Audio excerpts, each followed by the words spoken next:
Bueno, buenas tardes para todos. Dar inicio, saludar a toda la audiencia que se encuentra conectada con nosotros en este momento.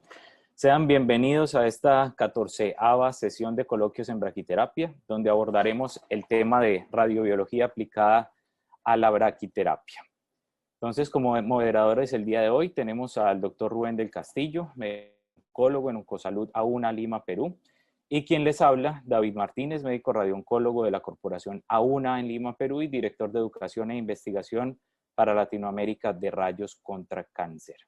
Antes de dar inicio a la charla, primero que todo, daremos unas breves instrucciones respecto a la dinámica de participación, sin antes recordarles que esta y otras actividades que la organización está desarrollando se encuentran disponibles en nuestro canal de YouTube, tanto sobre braquiterapia, radiocirugía y otros temas de interés en nuestra especialidad. Entonces, la audiencia permanecerá con los micrófonos en silencio en aras de evitar posibles interferencias de audio. En el chat box podrán ir formulando las preguntas, además de poder solicitar la palabra levantando la mano, donde se habilitarán los micrófonos en orden de solicitud. Queremos que toda esta presentación sea lo más interactiva posible y podamos intercambiar opiniones sobre este tema tan interesante. También, sin más preámbulos, para desarrollar el tema, entonces contamos con la presencia como ponente del doctor Apolo Salgado, médico radiooncólogo del Departamento de Radioterapia del Instituto Nacional del Cáncer de Chile, líder y gran entusiasta de toda esta iniciativa de coloquios en braquiterapia que nos ha llevado a lo largo de estos meses ya sobre la sesión número 14. Entonces, le doy la bienvenida al doctor Salgado y por favor ya puede compartir su pantalla. Ya, muchas gracias a todos. Veo varias caras muy conocidas ya en estos tiempos de COVID, así que sean todos muy bienvenidos. Y la idea es que por lo menos esta charla sea 1000 veces más interactiva que las anteriores. Entonces, si alguien tiene dudas o preguntas y podemos resolverla entre todos, sería ideal.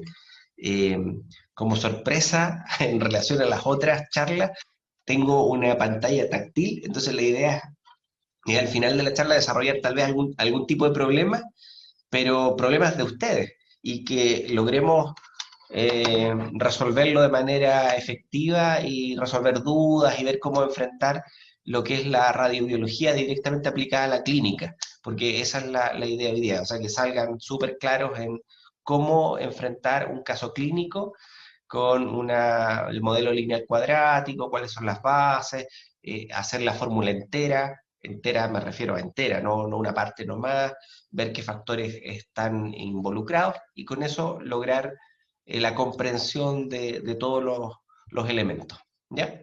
Así que primero voy a hacer un par de presentaciones que son, yo creo que muy necesarias.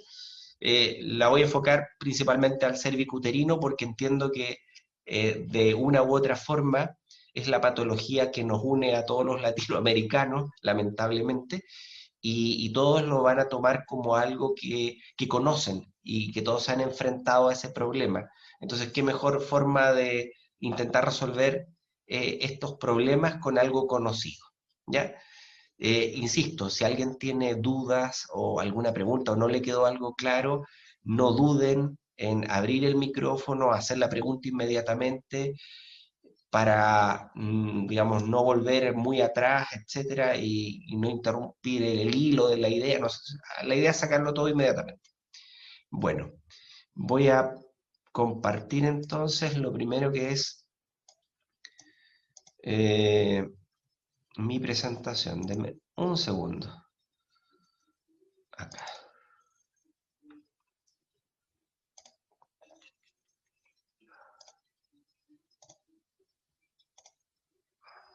Ahí. Ya, no sé si se ve ya la presentación. Ponlo Ahí, en modo presentación, perfecto. ¿sí? Ahí está. Ya, perfecto. Bueno, radiobiología, pero vamos a la radiobiología aplicada y cuál es el problema. Una introducción. Nosotros generamos radiaciones ionizantes todos los días en los equipos y esas radiaciones ionizantes interactúan con nuestro objetivo, nuestro target, nuestro tejido blanco es el tumor, y dentro del tumor es, no es la membrana, no es la mitocondria, es simplemente el ADN de la célula tumoral, ¿ya? Entonces, lo que hace la energía, las cuantas de energía, los fotones en el fondo, es interactuar con lo que está compuesto el ser humano, que es agua. ¿Mm? Y lo que se genera es una hidrólisis, es la destrucción de la molécula de agua. Se genera OH y H. Y esa destrucción de la molécula de agua interactúa inmediatamente con lo que tiene alrededor. Y esta es un asunto de probabilidades. Por lo tanto, lo que tiene más a mano es interactuar, bueno, con otra molécula de agua que le pasó exactamente lo mismo cuando se está generando esta irradiación. Entonces se vuelve a armar agua. Pero a veces, con un poquito de suerte, esta destrucción de moléculas de agua interactúa con el ADN. Y al interactuar con el ADN, comienza a, de alguna forma, destruirlo.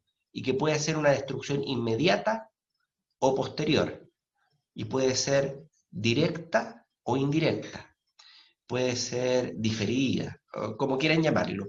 Lo importante es que la radiación que nosotros estamos produciendo en nuestros equipos interactúan con el agua de los tejidos, que son gran parte agua.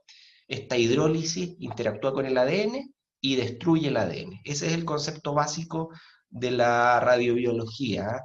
Ese es como el gran resumen. Pues bien, vámonos en más pequeño.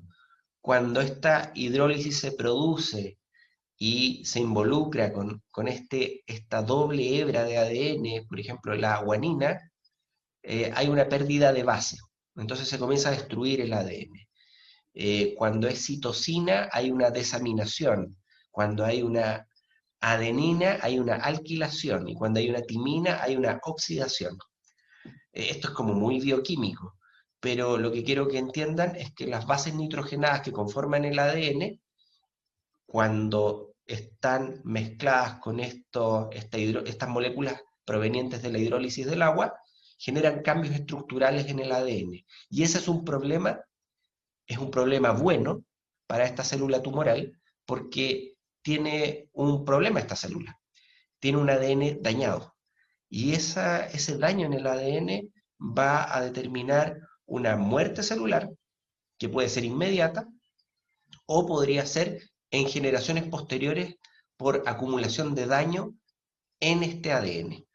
¿Ya? Ahora, entendiendo eso, uno dice, bueno, pero ¿y cuándo es razonable que uno logre, digamos, irradiar estas células para que tenga el mayor rendimiento posible? Bueno, lo más lógico y sería lo ideal es irradiar cuando el ADN está compacto, cuando justo se está replicando la célula, cuando está compactado en los cromosomas. Ese es el momento ideal, es el momento en que la célula es más radiosensible, ¿ya? Porque encontramos a todo el ADN junto, ¿ya? En este caso, en metafase. Entonces uno tiene que pensar que todo lo que es radiopotenciador, lo que debe hacer es detener de alguna forma, por ejemplo, las quimioterapias radiopotenciadoras, lo que hacen es enlentecer el proceso e intentar detener a estas células en metafase, cosa que la radiación tenga mayor acción. Y ahí está el elemento radiopotenciador.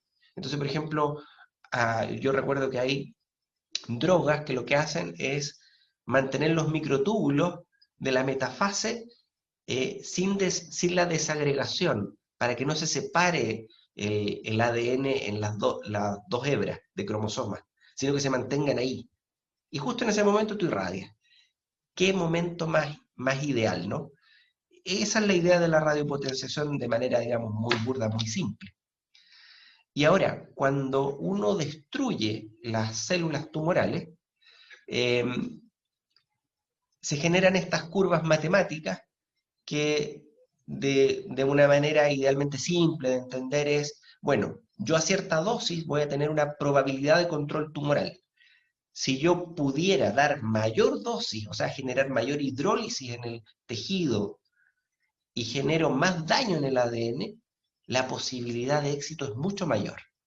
Esa es la gracia de esta curva. El problema, y a ver, voy a tratar de poner, no sé si ven mi cursor. ¿Ven el cursor o no? ¿Sí? ¿No? Bueno, el problema es que estas curvas son unas S Sí se ve. itálicas. ¿Sí se ve? Ya, perfecto. Entonces, cuando uno comienza a subir mucho la dosis, la probabilidad de control tumoral es muy alto y uno está muy contento por eso. El problema es que también existe otra curva escondida, que es la probabilidad de complicaciones o NTCP. Entonces, a mayor dosis para controlar el tumor, comienzan a presentarse las toxicidades, ¿ya? Y esto es inherente a cualquier radiación que uno quiera. ¿Por qué? Porque el cáncer está puesto en un ser humano y el ser humano tiene un cáncer y ese cáncer está rodeado de tejido sano. Entonces, ese es el problema de la radiación. Y por eso uno dice, pucha, ojalá hubiera una radiación que fuera espectacular, que no tuviera que atravesar tejido sano para llegar al tejido enfermo, cosa que la probabilidad de control tumoral, mientras más dosis, no se viera acompañada por un alza de la toxicidad. Eso es lo que a uno le dice esta curva, ¿ya? De manera muy, muy sencilla. Bueno, todos hemos tenido tal vez acceso a libros de radiobiología, donde están las fórmulas, las curvas, etcétera. ¿Qué es lo que nos dicen estas fórmulas? Que los daños de los tejidos son exponenciales. ¿A qué me refiero? Que hay un componente que es primigenio, que es directo, o sea, yo daño un tejido y ese daño de tejido es inmediato, es directo, la célula muere y si es cáncer mejor. Pero hay un daño acumulativo, que es el cuadrado del daño.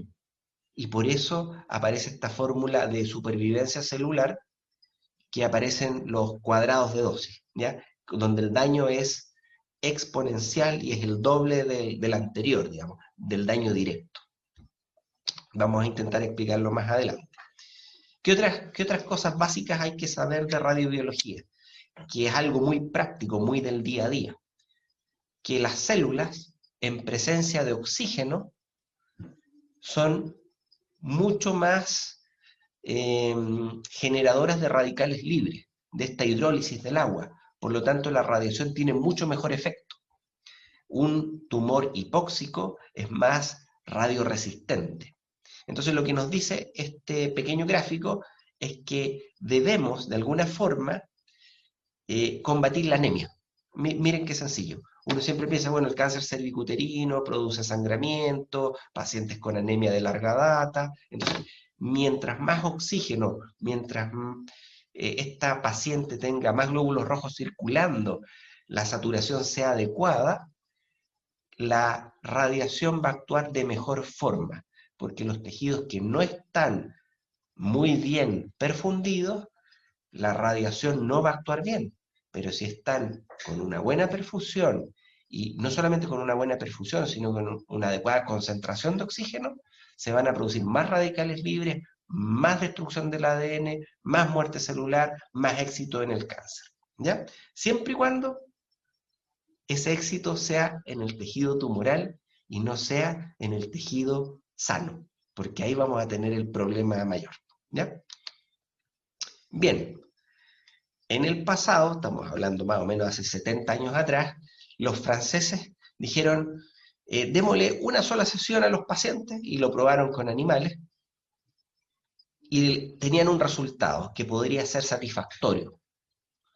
Pero para llegar a ese resultado satisfactorio, con una sola dosis, la NTCP o la curva de toxicidad era muy alta. ¿Ya? Entonces había un francés que a lo mejor les va a sonar porque está en los libros de radiobiología, que es de apellido Rigaud, que dijo, mire, hagamos lo siguiente, en vez de dar una sola dosis, démosla fraccionada. El resultado probablemente sea menos efectivo, pero podemos dar tal dosis acumulada día tras día que a la larga la toxicidad va a ser muy baja y el resultado igual lo vamos a obtener. Entonces, ahí nació el fraccionamiento celular, o sea, perdón, el fraccionamiento de dosis. Dentro de una dosis total se comenzó a fraccionar y vieron que los resultados clínicos eran similares, a dar una sola dosis por fracción. Entonces ya comenzaron con las ideas de que uno puede dar radiación, pero con una dosis que sea tolerable. Hay que sacarse el concepto de que hay cáncer radioresistente, eso es mentira. No hay ningún cáncer que sea radioresistente. Si hubiera uno, lo único que hay que hacer es subir la dosis nomás. El problema no es ese. El problema son los tejidos sanos que están alrededor. ¿Ya? Bien, llegamos, digamos, un poco más ahí, más en chiquitito, a algo que es tremendamente importante, y es la base de la fórmula, de la lineal cuadrática que vamos a ver más adelante. Eh, Existe un componente lineal que es directamente proporcional, que está acá arriba a la izquierda. ¿Qué significa eso? Que el daño es directo, o sea, la acumulación de la hidrólisis produce un daño en la hebra de ADN que es directo y que esa célula va a morir inmediatamente. O sea, no se sigue reproduciendo.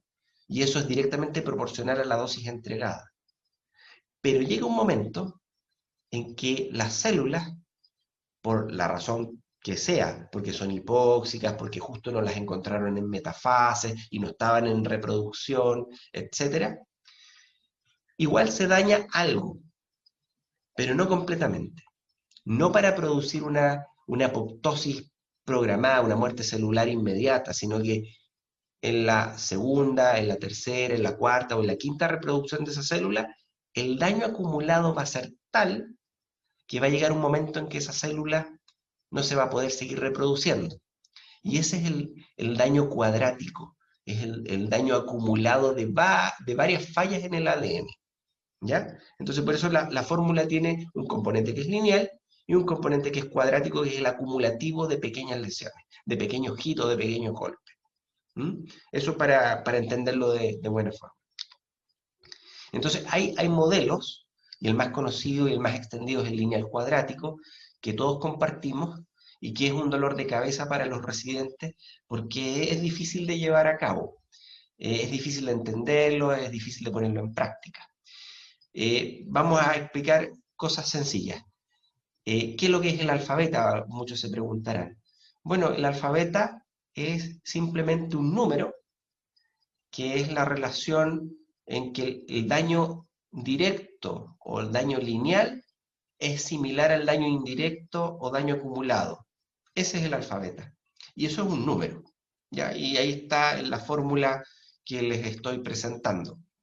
En este caso el alfabeta es 8, donde ustedes ven la primera flecha del daño alfa va a ser igual al daño acumulativo que es beta. ¿Ya? O sea, la proporción de arriba es igual a la de abajo, y eso uno tira la curva y dice, ese es el número, ese es el alfabeta. ¿Ya?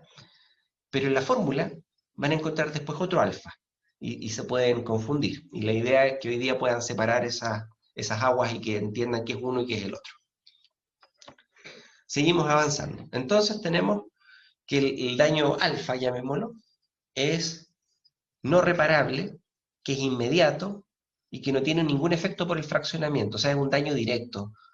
Se murió la célula, se murió el cromosoma. En cambio, el beta es reparable, que sí tiene efecto por el fraccionamiento y por la acumulación de daño en el largo plazo. Y eso genera la muerte celular posterior. ¿Ya? Bien. Acá está lo que les mencionaba. En celeste tenemos el tejido, en amarillo, justo no al medio, pero excéntrico, tenemos el tumor o las células cancerosas, y para llegar a ese tumor lamentablemente tenemos que atravesar el tejido sano. Y ahí comienza a jugar la radiobiología y la técnica y cómo lo hacemos, y el alfabeta y la lineal cuadrática. ¿Ya? Yo acá les presento una cuestión que todos conocen, que son las curvas de dosis, cómo se comportan en profundidad, cómo entregan cómo se genera esa hidrólisis en profundidad, dónde se entrega la mayor dosis. Por ejemplo, los rayos X, cada uno tiene un acelerador de distinta energía, qué sé yo, de 21, de 18, de 10, de 6, etc.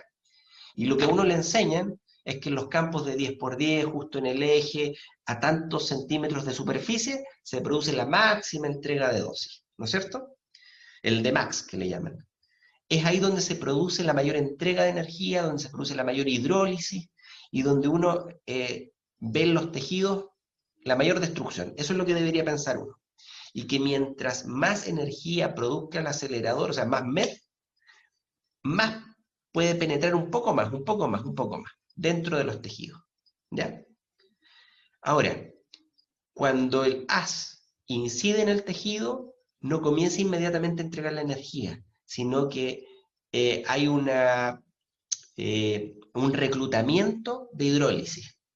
Más profundo, más hidrólisis, más hidrólisis, hasta que llega al Dmax. Y ahí, ¡pum!, se hace como la explosión.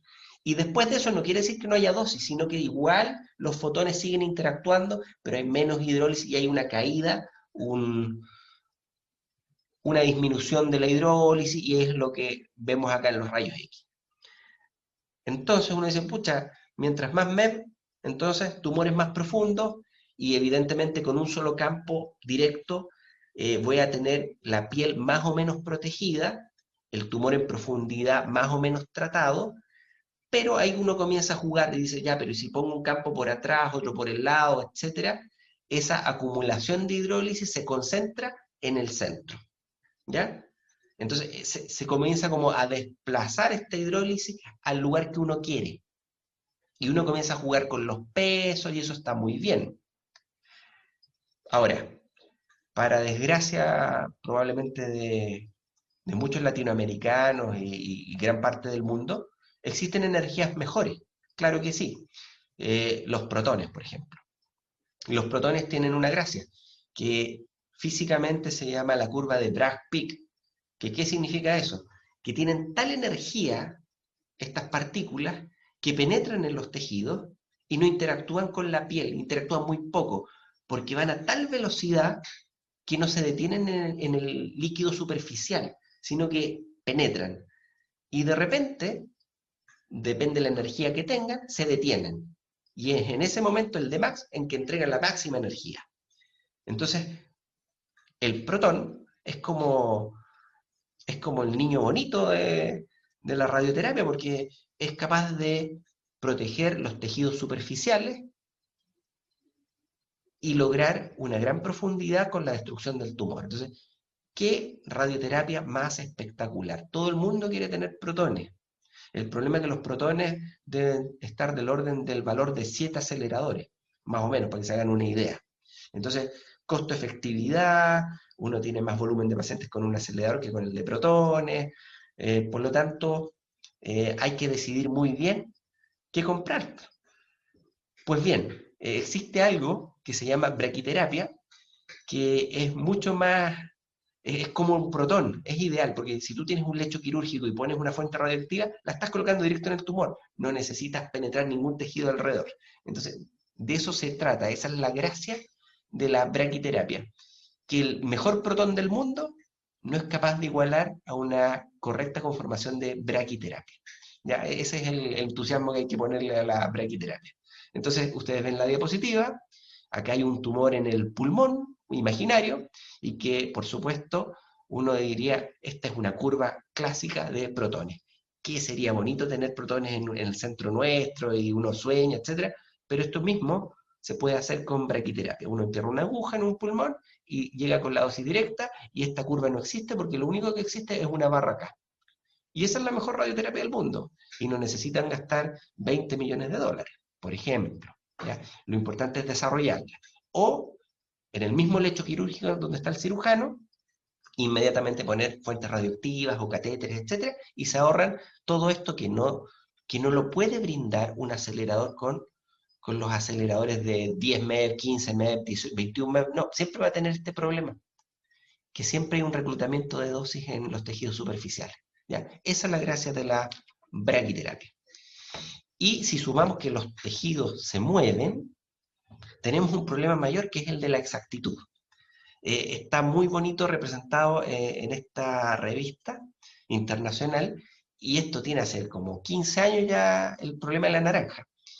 Todos ustedes han tenido más de alguna vez una naranja en la mano. Y cuando comienzan a pelarla y dejan las cáscaras puestas en un lado y la naranja en el otro, a veces se dan cuenta que la cáscara es casi tanto volumen como la misma naranja.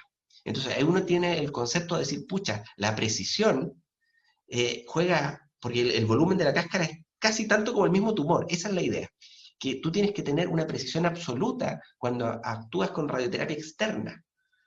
Y que si se te mueve el tumor, entonces le das más margen. Y uno dice, ya, pero es poquito, son 3 4 milímetros, 5 2 milímetros. Es que está una estereotaxia espectacular de 1 milímetro. Sí, pero ese milímetro es un volumen no despreciable. Ese es el concepto. En braquiterapia, muchas veces, y está escrito en la literatura, esto no es mentira, no lo inventé yo, el GTB es igual al CTB. Así de simple, y no hay PTB, no existe esa cuestión. Entonces, no existe el problema de la naranja. Y juega a favor de un implante y de la radiobiología también. Entonces tenemos, por ejemplo, un implante próstata con semillas, ¿qué mejor? Este no es un implante mío, lo saqué de Google, porque además está mal puesto, está como tirado al azar estas semillas. Pero para que entiendan la idea, que están puestas todas en la próstata. No atravesaron vejiga, no están dañando recto, la piel está indemne, cada fuente radioactiva tiene una actividad alrededor de 2 o 3 milímetros, entonces es demasiado exacto. ¿Mm? No tenemos el problema ni siquiera de los protones. Y más encima, si la próstata se mueve, las semillas se mueven con la próstata, que es el tejido enfermo. Entonces hay varias ventajas. Bueno, vamos a lo más humano, no a lo divino.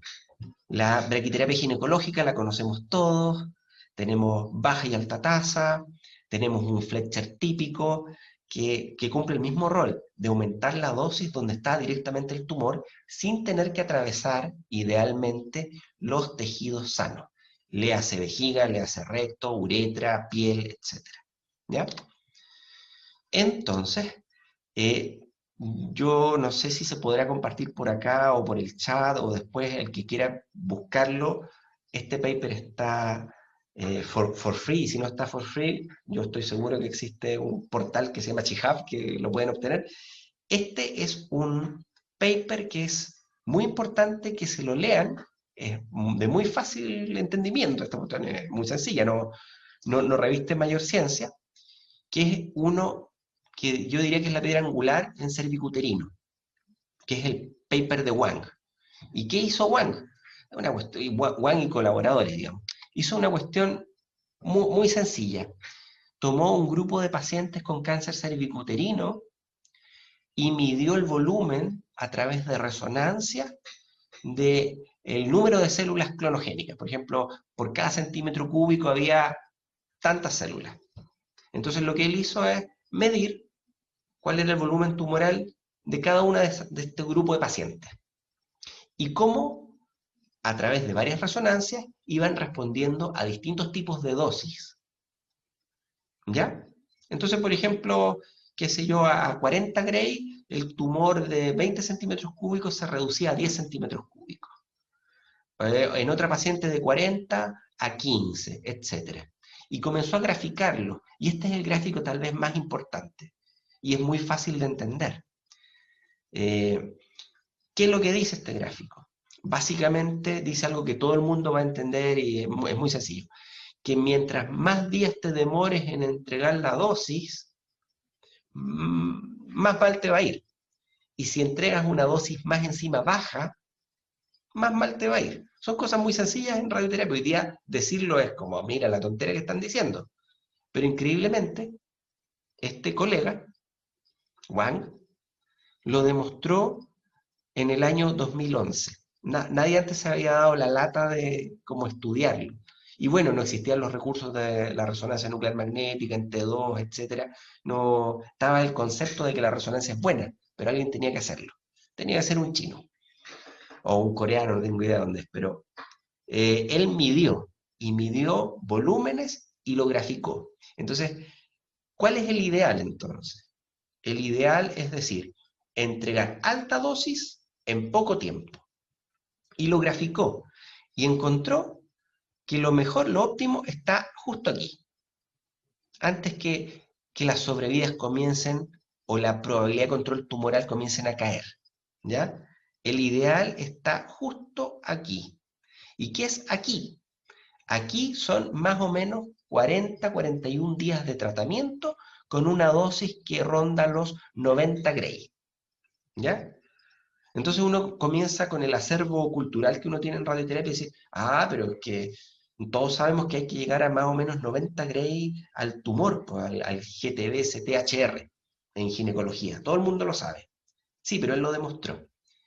Pero además está introduciendo algo que todo el mundo ha pasado por alto hasta el día de hoy, que es el tiempo de duración total del tratamiento. Porque todos tenemos como el chip de decir, el cáncer cervicuterino, tú le debes entregar la dosis en 54 días, o lo que es lo mismo, 8 semanas. No son 56, porque el último sábado y domingo no se cuenta. Entonces, en esos 54 días, tú dices, no, ahí tiene que ir todo. Tiene que estar la radioterapia externa y la braquiterapia en algún momento, pero en 54 días. Lo que está diciendo aquí el colega es decir, no, de hecho se están pasando. Hay que apretar esta radioterapia, que sea más cortita. Ese es el valor de este paper. Y es tremendamente importante, porque lo podemos demostrar con la lineal cuadrática. Y ahora, como decimos acá, ahora las cosas comienzan a cuadrar de verdad. Ahora, este paper después lo citaron un grupo de españoles que publicó lo mismo, pero lo llevó a números, que es lo siguiente. ¿Cómo ajustar la dosis fracción de braquiterapia en 4 fracciones de acuerdo al D90, o sea, a la dosis que tú le quieres entregar al target, y a la dosis biológica que quieres llegar y relacionarlo con un resultado clínico óptimo? Y ahí lo llevo a los gráficos, y ahí los tenemos, ¿ya? Bueno, va a quedar ahí, y si alguien lo quiere, me vuelvo atrás, ahí está la cita, así que no hay problema, ahí está la revista. Pero yo creo que más valioso que esto es pasar después al ejercicio y hacerlo y a desarrollarlo. Ahora, ¿qué hicieron de nuevo los españoles? El grupo que tomó el trabajo del colega anterior. Lo mismo que hacemos todos. Decimos, bueno, hagamos el diseño de una braquiterapia en 4 sesiones para ellos.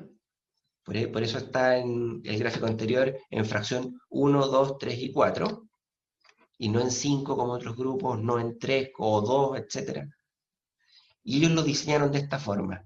Y dijeron, de tal sesión en adelante, que son 1, 2, 3, 4, 5, 6, 7, 8 semanas, que es la línea vertical azul, no debieran pasarse, porque por radiobiología ya hay que comenzar a dar mucha dosis y compensar dosis que se van perdiendo, que se van esfumando, que es la segunda parte de la fórmula que después vamos a pasar a ella. Y encontraron que el ideal, lo que propone Wang, son más o menos 40 días. O sea, los esquemas que están en las 3 primeras líneas. Todo lo que está hacia abajo, ya la radiobiología como que es compensar dosis. O sea, si no lo pudiste mejorar en las primeras 4 o 5 semanas el cáncer cervicuterino, por radiobiología te dicen que ya no lo vas a poder compensar. Eso es lo que dice este paper, ¿ya? Ahora, uno podrá decir, uy, pero es que en mi centro no damos 4, damos 5. Bueno, hay que adaptarlo. Y hay que adaptarlo según muchas reglas, que es la geometría, con lo que tú cuentas, si tienes agujas o no, etc. Y por supuesto por los órganos a riesgo. Pues bien, acá está algo que estábamos comentando y que la probabilidad de control tumoral óptima es 1. En este grupo de pacientes, ellos los definieron en 11 grupos y dijeron, el EQD 1.8, no es el EQD 2, ahí está, el tiempo total de tratamiento, y acá en la última columna la probabilidad de control tumoral. Se los voy a decir en buen español. Los que se acercan al 1 son los óptimos. Entonces uno busca acá 1, acá está. 38 días total de tratamiento, espectacular, sobrevive. 1, 41 días. Si uno comienza a buscar, bueno, 0,86, 0,80, 0,80, uno dice, ya, son los típicos días que uno le da los tratamientos a los pacientes y obtiene buenas sobrevidas, etc. Pero 0,33, 54 días, 0,50, 65 días, ya es como más allá de los 54 días típicos. O sea, puedes fallar, te puede ir bien, te puede ir mal, una moneda al aire, pero el óptimo por radiobiología es comenzar a apretar los tratamientos en esta patología del cáncer de cuello uterino.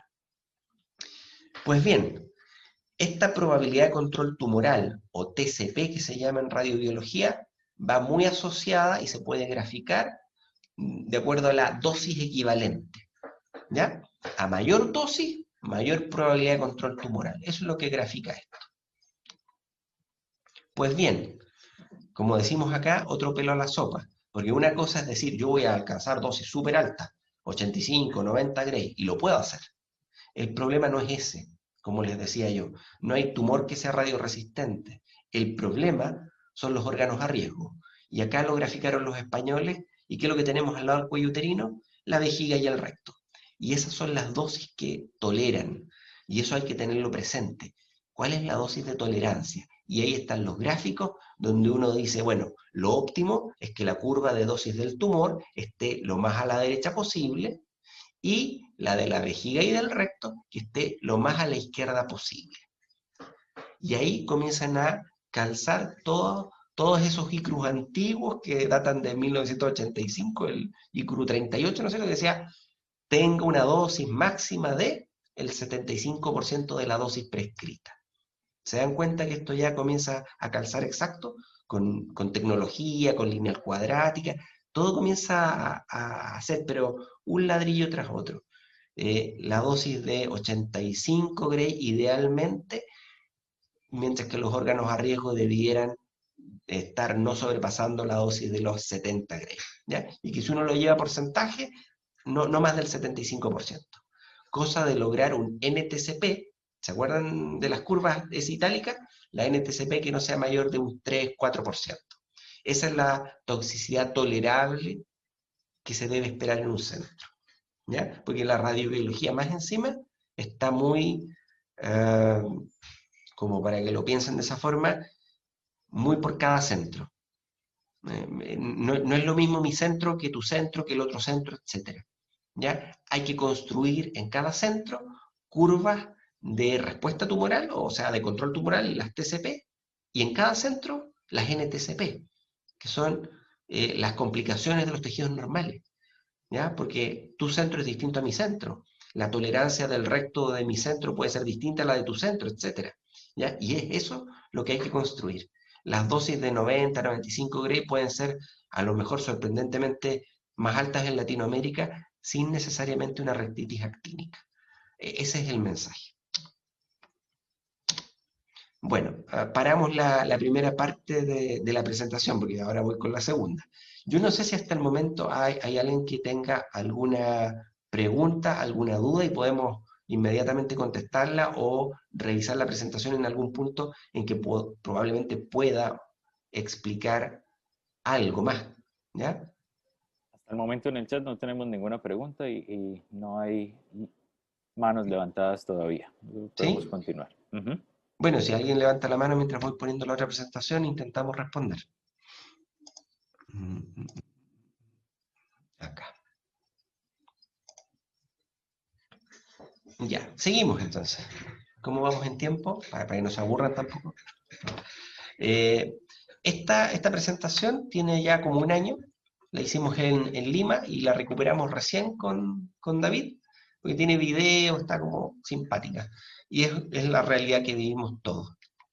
Vamos a lo que tenemos que aplicar. Este es un caso, y es un caso que yo inventé, pero en ese invento estoy seguro que muchos se van a identificar. Cáncer de cuello uterino, el examen de ingreso, vulva y vagina sana, cervix de 4 centímetros, con ósea visible, parametrios tensos, nodulares, ambos hasta tabla ósea, que fijan el tejido cervical y está levemente lateralizado a derecha. Yo creo que todos hemos tenido muchas pacientes en esta misma condición, ¿no? Yo creo que nadie va a decir, no, yo nunca he visto esto. Sería mentiroso en Latinoamérica decir a alguien algo así. Bueno, el plan de terapia propuesto es radioterapia pelvis, de lunes a viernes con quimioterapia semanal, en base a cisplatino, ¿ya?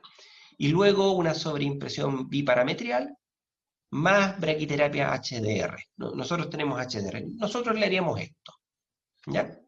Con la idea de alcanzar 85, si pudiéramos 90, sería ideal 95, sería espectacular, ¿no? Pero yo creo que muchos lo enfocarían así. No sé si alguien podría aventurarse a decir, ¿sabes qué? Yo le daría, por ejemplo, no sé, a 2 Gray fracción. Claro que sí, no hay ningún problema. Podemos cambiarlo y no cambia mucho. Pero me gustaría saber qué fraccionamientos de braquiterapia utilizan. No sé si alguien abre el micrófono y dice, mire, yo, doctor, le daría 5 de 5.5 o, o 4 de 6 Gray, no sé. ¿Hay alguien por ahí que diga, en mi centro lo hacemos así? Si hay alguien, abre el micrófono nomás. Pueden levantar la mano para habilitarles el micrófono, por favor, o escribir en el chat. Sigo mientras tanto, entonces. Bueno, esto es lo que tenemos, un chip en la cabeza y lo conocemos como dogma, ¿no? Que la protracción o el delay o el retardo en el tratamiento total en ningún caso debe exceder los 56 días, 54 para ser exacto, en todo el tratamiento. Ese es nuestro primer dogma. De hecho, la idea de la presentación anterior es ir un poco más allá, mejorar el dogma, de decir, a lo mejor 56 días, no, ahora son 50, en realidad ni siquiera son 50, atrévanse a que sean 40, ¿ya? Ese es el mensaje. Sigamos. Este es el calendario del año pasado en Chile, y el problema que tenemos son los feriados, yo no sé, o los festivos, o los días puentes, no sé cómo le llaman, que para nosotros son espectaculares cuando trabajamos porque lo único que queremos es un fin de semana largo y salir a la playa o ir a la montaña o al campo, etcétera. El problema no son los trabajadores, son los pacientes, que esas tardanzas de tratamiento van sumando. Entonces nosotros tenemos lo que denominamos las fiestas patrias en septiembre, y si ustedes se fijan, el año pasado, miércoles, jueves y viernes fue festivo en mi país. O sea, no había que trabajar. Espectacular para todos, menos para los pacientes con cáncer. Porque el problema es que si tú partías las semanas anteriores la radioterapia, ibas a tener un split de tratamiento, y ese es otro dogma. Nos han metido en la cabeza que todos los splits son malos. ¿Y cómo vamos a iniciar un tratamiento justo cuando viene un festivo tan largo? Es fatal. Entonces, es lógico decir, ¿sabe qué, señora paciente? No vamos a partir, sino que vamos a esperar hasta después de nuestros feriados o festivos. Tampoco es muy bonito porque un cáncer cervicuterino puede cambiar de etapa en un mes, pasar de etapa 2 a etapa 3 en un mes, y en un mes de etapa 3 a etapa 4. Entonces, como que tampoco es un buen negocio. Tenemos que ser capaces de dar tratamientos eficaces, costo efectivos.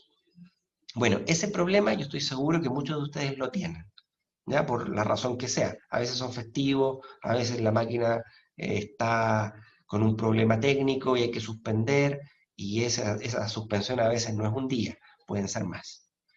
Entonces, ¿cómo lo resolvemos? Y aquí aparece en gloria y majestad la lineal cuadrática, que es el dolor de cabeza, que es una fórmula nomás, pero este es un pedacito de la fórmula, ni siquiera es toda. Y yo más adelante le voy a presentar la fórmula entera. ¿Mm? Y vamos a hacer un ejercicio idealmente. Esa es la fórmula entera. ¡Tarán! Ahí está presentada. Sigamos avanzando. Pero, ¿y cómo se enlaza la radiobiología con lo que uno ve en el día a día, con la clínica? Porque uno dice, ah, pero esto es muy loco, es muy etéreo, es una fórmula que es imposible aplicarla a la realidad. Bueno, ¿cómo la radiobiología me rige mis implantes? Miren qué loco, de la teoría a la práctica inmediata. Yo creo que esto lo han visto todos, y este es un corte de escáner. Por supuesto lo dibujé yo, así que no soy un Picasso ni un Dalí, pero yo creo que se entiende. El rojo es el tumor, el cáncer cervicuterino, el recto está en un gris, café, no sé qué color es, y la vejiga amarillo, ¿ya? Es como lo típico.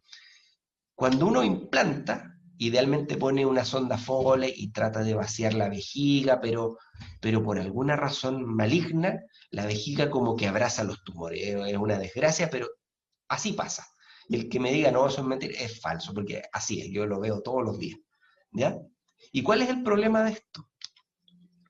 Que tú colocas un dispositivo que te vende la industria, un Fletcher, un aplicador cervical, un Miami, lo que tengas disponible, y con eso tú dices, bueno, es lo que tengo, y me va a quedar bien, porque está descrito en la literatura por años, y aquí aparece la radiobiología un poco infiltrada. Observen, el D90, los histogramas.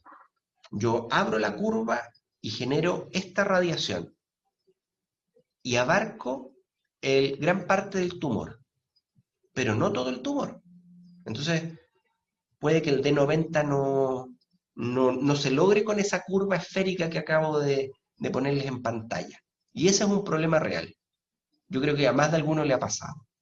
Entonces, se genera un pequeño lugar donde la dosis no llega, no es la suficiente que nos dice la teoría. Y es un implante real. ¿Cómo se mejora eso? Porque uno además tiene que pensar esto en 3D. Esto es lo mismo, pero en un corte, ¿cómo le llamamos? Coronal. Esa zona que está en X, ahí, es esta zona con X que está acá. ¿Ya? Y ya no es un pedacito de tumor, sino que es un buen volumen de tumor. Y a veces ahí están las fallas. Y uno quiere buenos tratamientos. Uno se ha quemado las pestañas trabajando en una correcta IMRT, en un correcto arco volumétrico, un rapid arc, según la marca que tengan, etcétera. Pero llega la braquiterapia y es lo que tienen nomás, un Fletcher. Y resulta que el Fletcher en 3D no queda espectacular. ¿Ya? Y esto corre para alta tasa como para baja tasa. Entonces uno dice, bueno, ¿y cómo resuelvo este problema? Fácil, agrando la curva, que el D90 agarre todo nomás. El problema es que ese agarre todo es quemar piso vesical, quemar pared anterior del recto, y ahí comienzan los problemas, porque la lineal cuadrática de la curva del NTCP, que les comentaba anteriormente, no alcanza a dar, y comienzas a tener la toxicidad. Y ahí uno dice, bueno, pero la radiobiología no me da, ¿y cómo resuelvo el problema? Bueno, la radiobiología te comienza a obligar a optimizar el implante, porque evidentemente esa toxicidad no es tolerable. Tú vas a mejorar a la paciente, pero ¿a qué costo? ¿Una colostomía, un doble Bricker, una insuficiencia renal por lo bajo? Eso no es tolerable tampoco. Bueno, hay opciones que te obliga la radiobiología. ¿Qué es esta? Que es comenzar a generar dispositivos intersticiales, es decir, apoyar el tándem central con algún tipo de dosimetría de apoyo, que son las agujas. Y la sumatoria de todas esas curvas generan un D90 mucho más adecuado, ¿ya? Donde no te llevas la vejiga y el recto. Por lo tanto, la radiobiología te comienza a obligar a un implante mejor, a una dosimetría más adecuada, algo que esté con la calidad de lo que hoy día consideramos que en radioterapia externa debe ser, pero que en braquiterapia parece que pasáramos por alto, ¿ya? Entonces, aquí comienzan a aplicar recién la radiobiología en los implantes de braquiterapia. Y yo creo que mucho antes, pero este es un bonito ejemplo. Eh, Casos reales. Este es un Fletcher. Como ustedes pueden ver, no les estoy mintiendo, esto es lo que ofrece la industria. Ahí están las curvas. Y las curvas son tremendamente satisfactorias. Pero si ustedes lo ven en 3D, a veces queda mal esto. Y las dosimetrías quedan horribles. Por lo tanto, siempre hay que vigilar a estos implantes. Lo ideal es tener un ecógrafo dentro del lugar del implante, porque además uno se tiene que imaginar no solamente el implante que quede correcto, sino cómo va a ir la dosimetría. Y lo ideal es hacerlo en tiempo real. Uno podría decir, bueno, hagamos el primer implante como quede y el segundo lo mejoramos y vemos si hay que poner agujas o no, de acuerdo a las dosis que nos están dando los órganos a riesgo. Y eso tenemos que hacerlo por la fórmula lineal cuadrática. ¿Ya? Entonces, tenemos acá un set de implantes reales, son de mi centro, donde tenemos una típica perita hecha por un Fletcher y que lamentablemente involucra recto y vejiga. Entonces, como ven, esto no es algo que no exista, esto pasa todos los días en todos los centros del mundo. ¿Cómo se mejora eso? Tenemos arriba a la izquierda un cachito de tumor, un pedacito, le llamamos, no sé, que queda sin dosis adecuada y que además la dosis adecuada se está metiendo o involucrando parte del piso vesical, lo que tampoco es aceptable. Entonces, lo que hicimos en esta misma paciente, en un segundo implante, es agregar unas agujitas astutamente alrededor del aplicador. Y esas agujitas tan simples lograron mejorar la dosimetría. Voy a volver hacia atrás. Fíjense en las curvas que hay arriba a la izquierda. Eso, si se fijan en este sector, queda tumor fuera. El D90 cubre adecuadamente gran parte del tumor, pero lamentablemente daña la vejiga y que cuando uno agrega, no es el mismo corte, no es el mismo implante, yo lo entiendo, pero cuando uno agrega unas pequeñas agujitas ahí, como que todo mejora por arte de magia. Y esa magia significa que la vejiga recibe una dosis mucho más baja y que por lo tanto no va a ser un impedimento para seguir escalando la dosis. O sea, vas a tener una posibilidad de TCP o probabilidad de control tumoral mucho más alto sin tener un NTCP alto. ¿Ya? El lenguaje ya de radioterapia. ¿Mm? Bueno, ¿a qué obliga la radiobiología? La radiobiología obliga simplemente a mejorar tus implantes, ¿ya? Y eso es tremendamente necesario. Y eso es lo que vende la industria. Y uno podrá adquirirlo o personalizarlo si uno quiere, pero creo que los implantes hoy día deben ser como trajes a medida y es muy necesario porque la radiobiología está jugando en todos los implantes. Yo creo que esto lo voy a dejar aquí, esta presentación, y vamos a poner la fórmula, ¿ya? No sé si hay dudas, alguna pregunta, algún comentario en este momento, porque vamos a pasar a la parte práctica, al ejercicio. ¿Aló? Hay una ¿David? pregunta ¿Rubén? hay una Sí, pregunta de Javier. Javier, no sé si quieres, te podemos activar el audio para que hagas la pregunta tú directamente.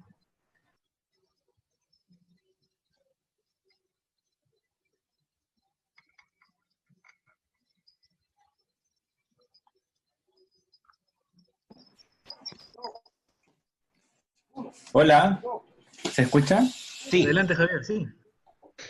Y muy buenas tardes. Soy Javier Faúndez, soy residente de tercer año del Instituto Nacional del Cáncer, alumno aquí del doctor Salgado. Yo quería hacer la siguiente pregunta, doctor. Que los esquemas que se ocupan en braquiterapia ginecológica en general superan las dosis por fracción a la que aplica el modelo lineal cuadrático. Entonces, en ese sentido, recomienda ocupar de todas maneras este modelo mientras no tengamos otro modelo matemático que explique lo que pasa a dosis más altas. Ya, te entiendo. Mira, hay como literatura está el doctor Jack Fowler, que tiene cientos de papers de radiobiología, y él en los años 90 se hacía esa pregunta, porque estaban en el paso de lo que era la baja tasa, que era tremendamente conocida por décadas, a la alta tasa, que era una sorpresa que venía del sudeste asiático y que venía invadiendo el mundo y que parece que era muy buena porque te permitía cierta ductibilidad de implante. y bastante volumen y otras posibilidades terapéuticas. No solamente el cervicuterino, y de ahí comenzaron a hacer la próstata y otras cosas más. Jack Fowler se preguntó, ¿será posible aplicar la lineal cuadrática de la baja tasa, pasarla a la alta tasa? Y la respuesta es que al principio todos dudaban, y Colin Orton, que es otro radiobiólogo muy conocido, tiene una charla, de hecho, en YouTube, que la pueden buscar, y la literatura de Colin Orton decía lo mismo, o sea, tenemos dudas. Es como todo lo que conocemos acá hay que ir en la práctica de a poco. Y lo que él decía en ese tiempo era que cualquier dosis que sobrepasaba los 6,5 Gray, la lineal cuadrática no era confiable, no era probablemente un buen patrón a seguir. Sin embargo, la evidencia vino de la clínica. Y hoy día, con los trabajos, el Embrace, el Retro Embrace y un montón de evidencia que viene justamente del sudeste asiático, hay un autor tailandés que también publicó bastante de eso, que es de un apellido dificilísimo, Lord Barjarna o algo así. Comenzaron a decir, es poco práctico dar muchas fracciones. Si la lineal cuadrática funciona, podríamos dar menos. Y gran parte de la evidencia también vino de otro mundo, que no es de la radioterapia, que vino de la radiocirugía, del profesor Lexel, de dar altas dosis en una sola sesión. Y ahí comenzó toda la evidencia a aparecer y la clínica, y hoy día yo te podría decir con mucha responsabilidad que la lineal cuadrática sí la podemos aplicar con dosis mayores a 6,5 Gray sin ningún problema. 7, 8, 9 Gray, y es lo que estamos haciendo en muchos centros. Ya se olvidaron y de esa angustia de decir, si paso de los 5,5 Gray, me van a caer las penas del infierno. Así que mi visión es que estamos apuntando a dosis cada vez más altas, en menos fracciones, pero con una condición, que es una condición sine qua non, es la conformidad de la dosis. O sea, podemos dar dosis monstruosas, pero tienen que ser tremendamente conformales, o sea, muy circunscritas al tumor, y ojalá utilizar idealmente, no idealmente, pero si es necesario, espaciadores, cosa que te alejen los órganos a riesgo. Sí se puede. Mi visión es que sí se puede. ¿Ya? No sé si respondí la pregunta. No sé si hay alguna otra pregunta, Rubén, o si alguien tiene algún comentario. ¿No? ¿Alguien más? El doctor Steven también quería hacer una pregunta, Adelante. pero no lo veo. Ojalá tengan un lápiz a mano después, o una hoja de papel. Puede activar su audio cuando desee para poder hablar sobre las agujas auxiliares que está.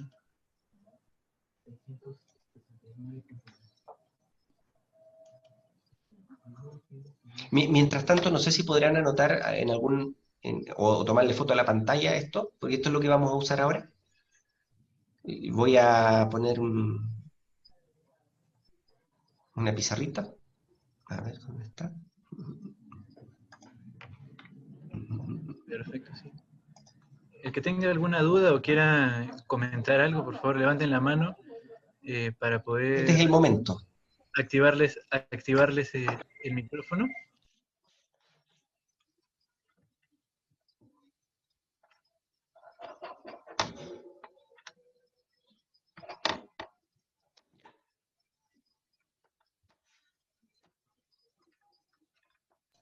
Creo que podemos continuar, doctor. ¿Sí? Ya. Vamos entonces a lo que vinimos, a la lineal cuadrática. ¿Ya? Espero entiendan mi bonita letra de zurdo, pero espero que se entienda. Todo el mundo ha visto esta fórmula, hasta ahí por lo menos, ¿no es cierto? Este pedacito de fórmula, que es la dosis biológica efectiva, es la dosis que incide en un tejido y que tiene un efecto biológico, ¿ya? Esto es una dosis que le vamos a llamar dosis que suma, dosis que tiene un más. ¿Mm? Porque para efectos de cervicuterino es importante sumar dosis, evidentemente. Pero de lo que yo he presentado, deben haber elementos que restan. ¿Ya? ¿Qué elementos restan a la efectividad de una dosis de radioterapia? Y ahí ustedes me los pueden decir. Por ejemplo, podemos tener un punteo. Anemia. Me imagino que células anóxicas no generan tantos radicales libres. ¿Se entiende, no? Y esto es clínica, no viene nada del otro mundo. ¿Qué otro factor resta? Pregunta para el público, para el respetable público. ¿Quién se anima aquí a dar otro factor que reste efectividad a nuestra radioterapia? La idea es interactuar, ¿eh?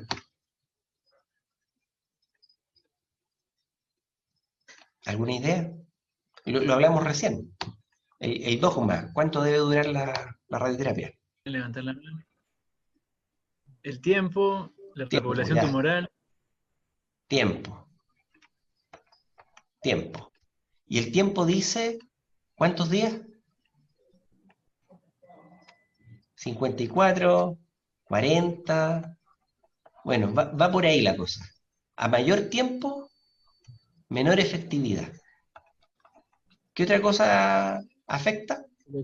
El doctor Esteban Pérez, que quiere interactuar, le estoy dando Abre posibilidad el para micrófono, Esteban. abrir el micrófono. No, no, no. Para no activarme estaba haciendo el 40, perdón la interrupción.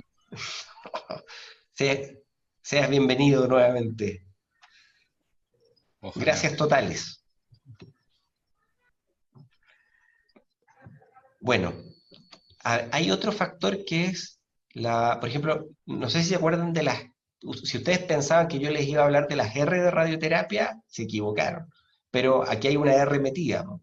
¿Cuál sería la repoblación? La repoblación tumoral, que en el fondo el tiempo está dado por eso, que eso es lo más importante en la radioterapia, de efectividad. Cuando uno grafica esto, y me van a disculpar el gráfico tan ordinario, pero bueno, esto es tiempo.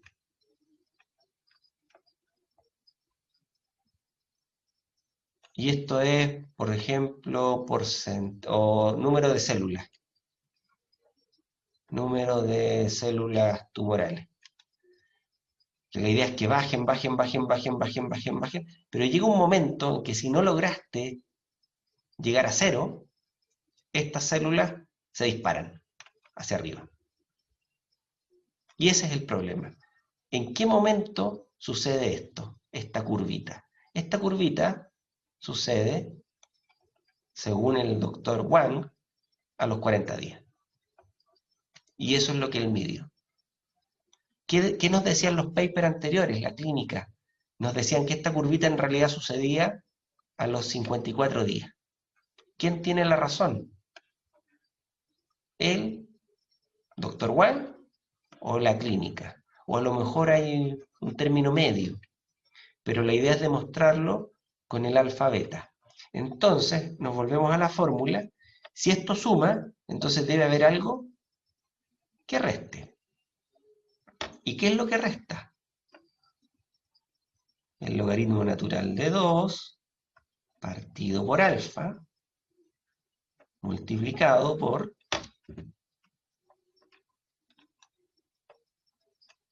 el tiempo que te demores en dar la radioterapia partido por el time pot. Y uno se pregunta, porque esto es fijo, ¿y de dónde saco esos números? ¿De dónde vienen? ¿A qué representan? Porque es una locura esto. Este alfa, por ejemplo, de acá, ¿será el mismo alfa que está aquí? ¿Alguien me podría dar esa respuesta? ¿Son distintos? ¿Son iguales? ¿Qué son? Porque este alfa beta ya sabemos de dónde viene, de hecho estaba graficado.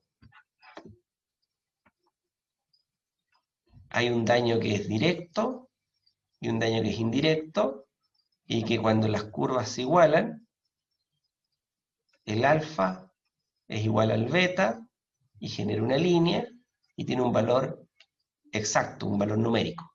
De ahí viene este alfa beta. Pero, ¿y este alfa de acá? ¿Qué es lo que es? ¿Alguna idea? ¿Alguien sabe o no? Porque necesito que lo sepan. ¿Alguien? Bueno, ¿no hay nadie? ¿Nadie dijo yo? Ya, Nadie quiere. ¿nadie No, quiere? No, nadie quiere. Todos no, saben, pero nadie quiere. Ya, yo lo voy a decir. se Este entiende. alfa es en el fondo un factor intrínseco de los tumores, que podríamos denominar radiosensibilidad. ¿Ya? Está justo aquí. No es el mismo alfa beta de acá, porque el alfa beta de acá es una igualdad entre el daño directo y el indirecto. Este alfa es justo cuando pasa esto. Y comienza el quiebre de dosis. Es en qué momento se produce ese quiebre, con qué pequeños gray o miligray la célula comienza a generar un daño. ¿Ya? Entonces debe ser un valor muy pequeño este. Eso es el alfa. ¿Ya? Para que se entienda. Entonces es distinto. Este alfa es este, pero la igualdad viene de un alfa que está por acá. ¿Se entiende? Este alfa viene de acá. ¿Ya? En cambio, este alfa viene de aquí.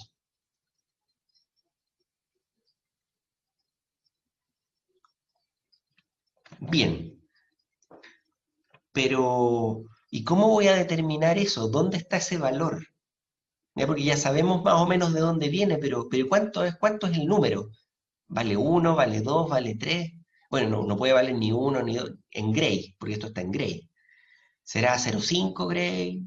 O sea, a los 0,5 gray la célula comienza a tener un daño, a los 2 gray, porque 2 gray es lo que le damos diariamente, 1,8, 1,1. ¿Alguien tiene esa respuesta, no? Específicamente para el cáncer cervicuterino. ¿Alguien sabe? ¿Alguien dice yo?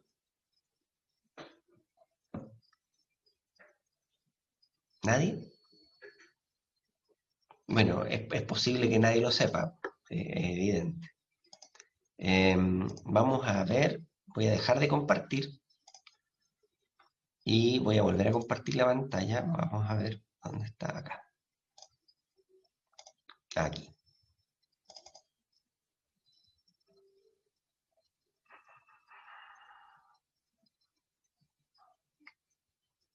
Acá. No sé si lo ven por ahí. Lo voy a poner en grande.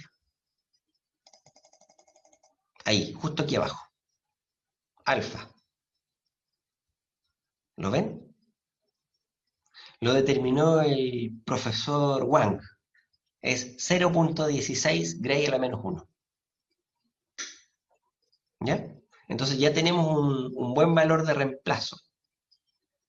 Y de paso, veamos inmediatamente el valor de alfa beta. 14 del tumor, porque tampoco es 10. ¿Ya? Entonces ya tenemos bastantes valores que podemos reemplazar en la fórmula. De hecho, los tenemos ya casi todos. Entonces voy a volver al... manténganlo ahí. A ver, volvemos a la pizarra. Ahí está. Voy a borrar todo. Y vamos a volver a... aquí. Entonces tenemos ND, 1 más, D, alfa beta, menos, pues esto es lo que suma, dijimos, y de aquí comienza lo que resta. Logaritmo natural de 2 partido por alfa, que alfa es 0,16 gray. Porque está la menos 1, está abajo en la en la ecuación, o sea, en la división, ¿ya? Multiplicado por el tiempo total partido por el time pot. ¿Qué es el tiempo total? El tiempo total es básico. ¿Cuánto te demoras tú en dar la radioterapia? En días. Esto está medido en días. Ahora recuerden que esta fórmula es para comparar cosas. Entonces vamos a ir inmediatamente a lo que decía Juan y a lo que tenemos como dogma. Nosotros tenemos que terminar la radioterapia en 54 días. Sin embargo, Juan dice 54 días es demasiado. Lo ideal sería 40 días. ¿Se entiende? Por lo tanto, el tiempo total de tratamiento lo podemos considerar como una resta entre 54, que es lo que nosotros queremos, o lo que nosotros hacemos, con lo que queremos comparar, que es el 40. ¿Se entiende? Entonces, 54 menos 40, tiempo total en días, esto es como lo que se va a restar, 14 partido por el time pot. Se va entendiendo, ¿no? Quiero que si alguien no entiende me diga, ¿sabes? No estoy entendiendo ni una cuestión. O si están entendiendo, yo sigo. Ya, voy a seguir, ¿eh? Se los advierto. Bueno, ¿qué es el time pot ahora? Porque tenemos el valor de arriba, nos falta el valor de abajo. ¿Qué es el time pot? Es el tiempo de duplicación tumoral. Es lo que midió Wang también. Y de hecho, si leen el paper y buscan, él lo determinó. Y esto está expresado en días. No voy a volver al paper y se los voy a... No, se los voy a dar nomás. Este es 4 días. Y uno dice, bueno, pero esto es cervicuterino. ¿Y cómo serán los time pots de otras cosas? ¿Cómo será el time pot, por ejemplo, de una próstata? ¿O cómo será el time pot de un melanoma? ¿O de un cáncer escamoso pulmonar? Eso hay que determinarlo en laboratorios y en clínica. Y uno dirá, bueno, 4 es mucho, es poco, porque cuando uno le dan un valor, no tiene una referencia. Bueno, el time pot es un valor que varía entre 5 y 25, más o menos. Pero, para que se hagan una idea, y ahí les va a hacer el clic, imagínense un cáncer de próstata. ¿Cómo son los cánceres de próstata? Son lentos, como una diabetes. Entonces, el tiempo de duplicación de un tumor de próstata podría ser más allá de 25 días, podría ser 100 días, o podrían ser 150. Entonces, este es el valor de reemplazo. Lo importante ahora es que Juan lo dijo para el cervicuterino que eran 4. Entonces, lo que uno hace es 14 partido por 4. Y ahí tenemos un primer factor. Y esto es 3,5. O sea, todo esto es 3,5. Así se resume. Miren qué sencillo, pero nunca pierdan el norte. Estamos comparando lo que nosotros habitualmente hacemos, no pasarnos de los 54 días, versus los 40 días que propone Wang. Entonces lo que tenemos que hacer es ver, bueno, ¿y cuánto restamos de efectividad de nuestra radioterapia de las 8 semanas versus lo que propone Wang en 40 días, que son 6 semanas, ¿ya? Que es bastante menos. ¿Qué representan esas 2 semanas en el fondo? ¿Cuánta merma de radiación hay? Bueno, 3,5, ahora que ya lo sabemos, hay que multiplicarlo por este valor, que es el logaritmo natural de 2 partido por 0,16. ¿Alguien tiene el valor por ahí? ¿Me lo pueden dar, por favor?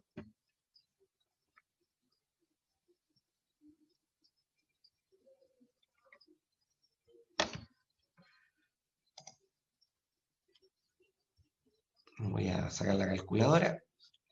No sé si se comparte la calculadora.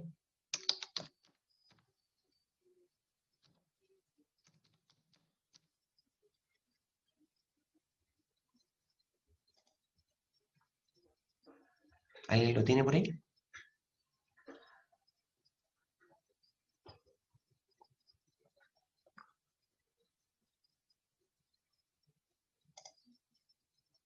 ¿Lo ven ahí o no? ¿Ven mi calculadora? ¿No? El logaritmo natural de 2, 0,693, partido por 0,16. Eso da 4, algo, 4,3. ¿Lo tienen? ¿Sí? ¿No? Lo vamos a poner acá. Bueno, todo esto, lo que tenemos acá, es 4,3. Y esto lo tenemos que multiplicar por 3,5, que es el valor que teníamos acá.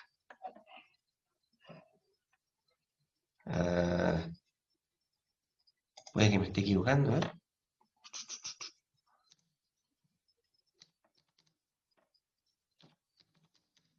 $15.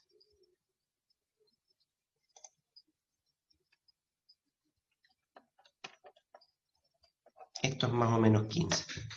Esta es la pérdida de efectividad de la radioterapia cuando tú la das en 54 Gray versus darla en 40, perdón, de 54 días versus darla en 40 días.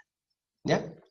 Se pierden en el fondo 15 Gray sub, y ahí ustedes tienen que ver si es sub 2, sub 1,8, etc. ¿Se entendió? Espero que sí. Y ahora lo que hay que desarrollar es esta fórmula de acá. Y esto ya es más sencillo porque me imagino que todo el mundo lo ha hecho. Por ejemplo, lo vamos a hacer a 2 Gray para que sea sencillo. Le dimos 50 Gray a la paciente en sesiones de 2, son 25. 25 por 2, 50. 1 más 2 partido por el alfa beta, que lo habíamos visto en la literatura del profesor Wang, que era 14. Entonces esto es un séptimo, creo, ¿no? Más 1 por 50 menos esto. ¿Ya? Creo que no voy bien, a ver, voy a...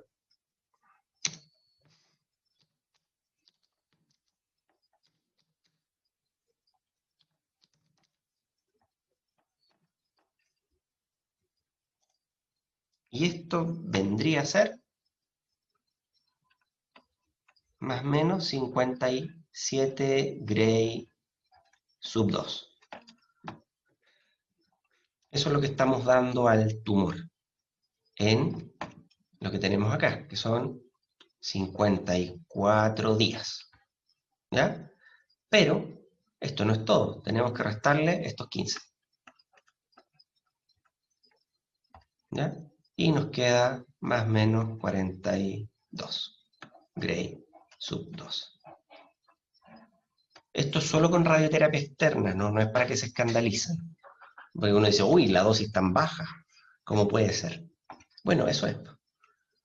O sea, hay 15 Gray, más o menos, que se pierden de efectividad, de eficacia, en esas 2 semanas extra que uno le da. Y es por eso que Wang se escandaliza y dice, las radioterapias tienen que ser más cortas. Pero no se olviden que lo que hemos desarrollado acá en este pequeño ejercicio es solamente la radioterapia externa. Porque a esto ahora tenemos que sumar lo que es la braquiterapia.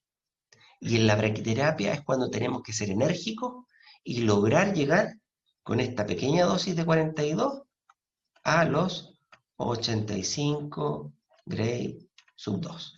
Entonces ahí uno puede hacer una resta y después lo divide por el número de fracciones que quiere y sabe la dosis que tiene que dar. ¿Se va entendiendo? Entonces uno dice, bueno, me restan 43 Gray sub 2, ¿no es cierto? Y con esos 43 Gray sub 2 yo lo voy a dividir tal vez en 4 fracciones. Y cada fracción tendría que ser más o menos de 10,6, 10,7. Pero en lineal cuadrática, en Gray sub 2, no es la dosis nominal. Uno tendría que calcularla. ¿Ya? Y ahí a uno le da el fraccionamiento. ¿Se va entendiendo? Yo espero que sí. Y ahí uno hace la dosis, la ecuación inversa, la mete acá, en la juguera, y por arte de magia te va a salir la dosis fracción de la braquiterapia. Y después, por arte de magia, te van a dar los porcentajes de dosis máxima a la vejiga y al recto, que no debieran pasar o deberían ser menores al 75% de la dosis prescrita. ¿Se entiende? Y eso así por una cosa muy sencilla, más o menos, debiera ser, si tú lo haces en 4 fracciones, unos 7 Gray fracción por 4 veces. Siempre y cuando tus órganos a riesgo estén alejados y no reciban toda esa dosis. Esa es la magia de la radiobiología aplicada a la clínica. No sé si hay preguntas o dudas. Yo me imagino que miles, porque cuando uno ve esta fórmula se le cae el pelo. Bueno, dejo de compartir. No sé si voy a dejar de compartir. La idea es abrir el tema a discusión.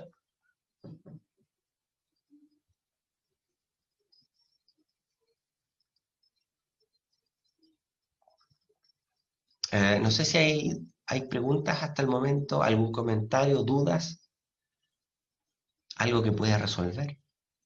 A lo mejor no.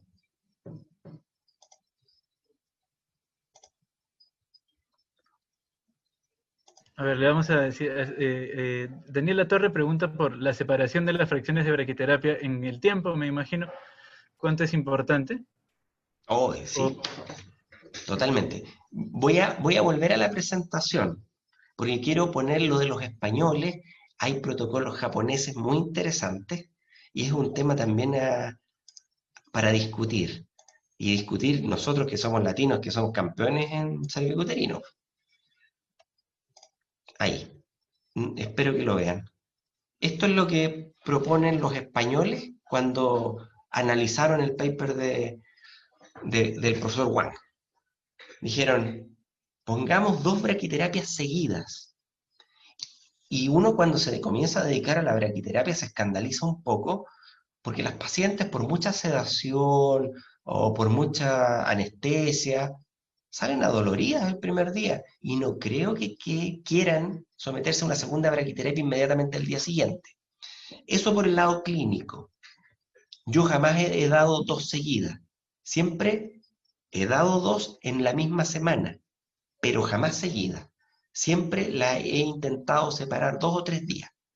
Es más, para mí lo óptimo sería separar una por semana, pero por una razón práctica. Yo tengo que darle tiempo al tumor para que se reduzca de tamaño, para que pase el edema, para que si uno tuviera la oportunidad de hacerlo con resonancia, de manera, como le digo yo, online, con dosimetría inmediata, y que uno pudiera dirigir las agujas en ese mismo momento, puede entrar en confusión si hay edema. Por lo tanto, uno podría darle dosis al edema y no al tumor. Aunque tuviera un T2 espectacular, no. Entonces, por eso uno dice, ¿cuándo es posible dar la braquiterapia? ¿Cuando el tumor mide 4 centímetros? Claro, si no tienes posibilidad intersticial. Porque si puedes hacer intersticial, puedes partir con la braquiterapia, no hay ningún problema, no hay problema de volumen. Pero podría ser astuto conformar la dosis y fraccionarla varias veces. Cosa de ir distribuyendo la dosis en la medida que el tumor también se va disolviendo. Porque por los radicales libres, no a todo el tumor le llega la misma cantidad de oxígeno también. Por lo tanto, los resultados pueden ser importantes. Hay esquemas en Japón que parten desde la primera semana con braquiterapia, pero son países con muchos recursos. Nosotros tenemos que optimizar.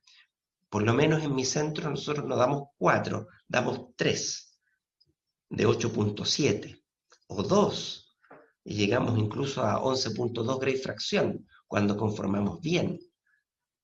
Pero tenemos que necesariamente realizar la braquiterapia con apoyo intersticial. Tenemos que tener resonancia de apoyo y la braquiterapia en ningún caso seguida. Y por supuesto, nunca olvidarse, nunca combinarlas con la quimioterapia el mismo día. Eso sigue como dogma, y yo creo que nadie se atreve todavía a dar la quimio el mismo día de la braqui. aunque se podría hacer, ¿por qué no? O sea, habría que hacer un protocolo, pero creo que todavía no es buena idea. Veo a Esteban con una mano levantada. Esteban, abre tu micrófono nomás.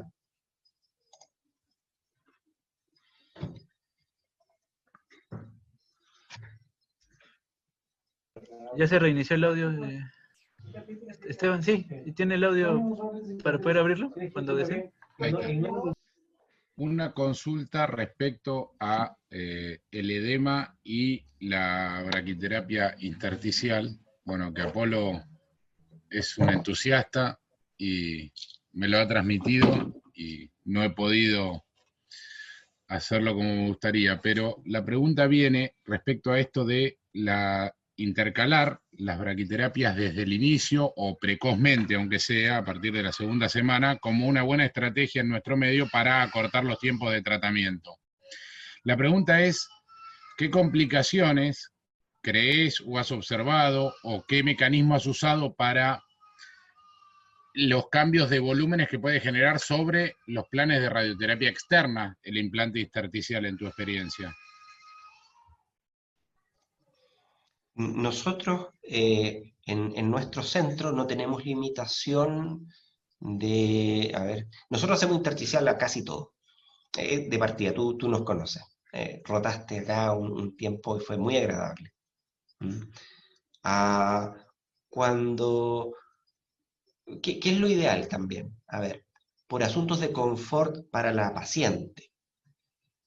Nosotros usamos sedación, no requerimos anestesia. Entonces, estar enterrando agujas, estar manipulando, y yo sé que genera molestia. Entonces, la idea es lo mínimo. ¿Qué es lo que hacemos o cuál sería el esquema óptimo? Es intercalar efectivamente la radioterapia externa con la braquiterapia, y esta braquiterapia idealmente con un volumen óptimo. Uno no tiene por qué generar un montón de agujas para hacer una proeza técnica, decir, mira, enterré 25 agujas en un cervicuterino. No tiene mucho sentido. A veces acá la máxima de menos es más, yo creo que es efectiva. O sea, aquí hay que ayudar a la dosimetría con una aguja muy bien insertada. Entonces, lo menos a veces es más. Y uno debiera partir con lo que dice la literatura. Cuando el tumor alcanza, digamos, un máximo de 4 centímetros es tremendamente adecuado. Menos que eso es implantable. Y yo creo que partiría por ahí. Y ese ahí ronda los 30 Gray. En nuestro caso, la fracción número 17, 30,6. Y ahí podría uno decir, examinar a la paciente semana a semana y decir, este es el momento óptimo. La clínica manda mucho y decir, sabes que aquí es el momento ideal, es implantable, tal vez habría que apoyar con una agujita y no necesariamente pensar que el primer implante, todo el resto son iguales. O sea, uno podría decir, el primero lo voy a hacer sin agujas para reducir volumen tumoral. Y recuerden que en la literatura está medio escondido, pero está. Existen las respondedoras tardías, en que uno hace toda la radioterapia externa y el tumor parece que no se disuelve nada. Y uno dice, chuta, estoy llegando a la sexta semana y el tumor sigue igual, de 5 centímetros, y se comienza uno a desesperar. Y de repente está escrito que como a la semana séptima y octava, el tumor se achica. Y ese es el momento de actuar. Y ahí uno comienza a poner las agujas, las que sean necesarias, y si tienes la posibilidad de hacer un implante intersticial, incluso las puedes dejar puestas y realizar el mismo implante en la mañana y en la tarde, 2 días seguidos, y no te vas a protractar, ¿ya? Ese es un buen, pero es para el detalle, digamos, de la respondedora tardía. Ahora, en la práctica, en la vida real, uno podría tomar distintas estrategias, pero tiene que ser responsable cómo hacerlo. Es esperar el momento adecuado para el primer implante, y si va respondiendo y se va reduciendo, tú puedes ir dilatando en tu servicio la segunda braquiterapia para el momento ideal, porque lo ideal sería no inventar un dispositivo especial para la paciente, sino que el que tienes a mano, sin agregarle intersticial. Eso sería también como óptimo. La estrategia es múltiple. Yo creo que si hay 50 conectados acá, hay 50 estrategias distintas y todas son válidas, ¿ya? A mí no me molesta ninguna, pero hay que compartirlo también con la paciente y con los recursos que uno tenga en su centro, ¿ya? El edema te juega en contra principalmente para la resonancia. En el escáner tú no ves, tú ves edema también, pero la clínica manda mucho, uno puede tocar a la paciente, puede ver el tumor directamente y decir, aquí igual hace falta una aguja, aunque el escáner diga que no, yo lo voy a poner igual.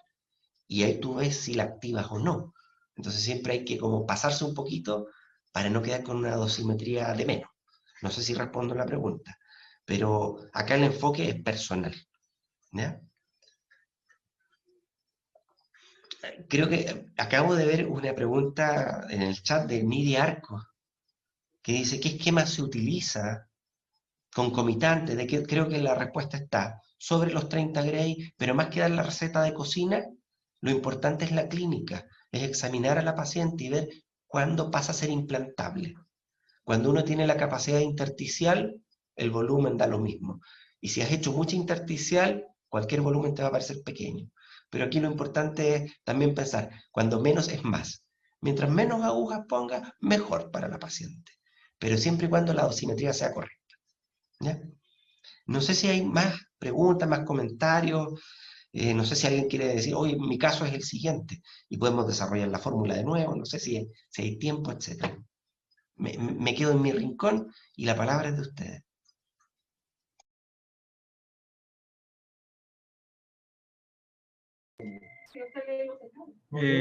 ¿Alguien más que quiera participar? ¿Alguna pregunta? ¿Alguna duda?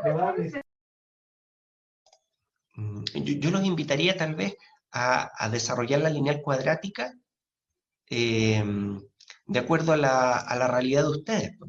¿Qué es lo que hacen en sus servicios? Y comenzar a decir, bueno, supongamos que Wang tiene razón, ¿cuál es mi pérdida de efectividad de dosis? Porque me estoy demorando tanto. Y ahí uno comienza a generar una curva y dice, bueno, mis pacientes llegan a veces atrasadas por protracción, porque no pudieron presentarse, porque estaban enfermas, porque no quisieron venir, porque había un día festivo, etcétera, y van en el día 65, 70.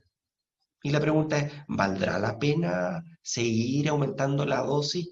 Porque ya por mucha dosis que agregues, la repoblación tumoral te va comiendo esa dosis en gran parte. Entonces a veces no vale la pena. ¿Mm?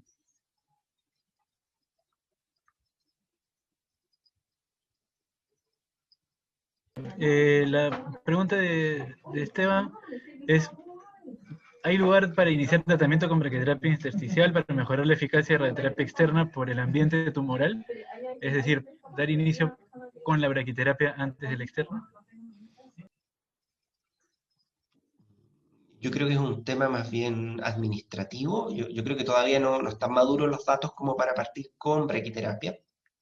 Yo partiría siempre con radioterapia externa y a no ser que uno utilice un buen sistema de combin con dosimetrías súper adecuadas y el control diario porque los volúmenes cambian. Yo de hecho no soy como muy partidario de hacer técnicas muy complejas en cervicuterino, en pelvis. Yo preferiría el simple 3D, ¿ya? Y tal vez hacerla a ver, ¿cómo me explico? El BIMAT o la radioterapia volumétrica es muy bonita, es muy espectacular, pero si no tienes un adecuado control de imágenes y una dosimetría elástica que puedas manipular sesión a sesión y un combin y el tiempo para eso, yo creo que es demasiado preciosismo que al final el tiro te sale por la culata, que probablemente eh, la paciente se pierda porque un día tiene un gas, al otro día tiene vejiga llena y no está como el primer día. Y esa es la realidad, cuando uno tiene con pinza espalda, dice, ¿y esto es lo que irradio? Sí, eso es lo que un irradio. Yo creo que un 3D bien hecho y hacer una mejor y más pulida braquiterapia puede ser un mejor enfrentamiento a esta patología, ¿ya? Porque el útero es igual que la próstata o peor, se mueve una barbaridad.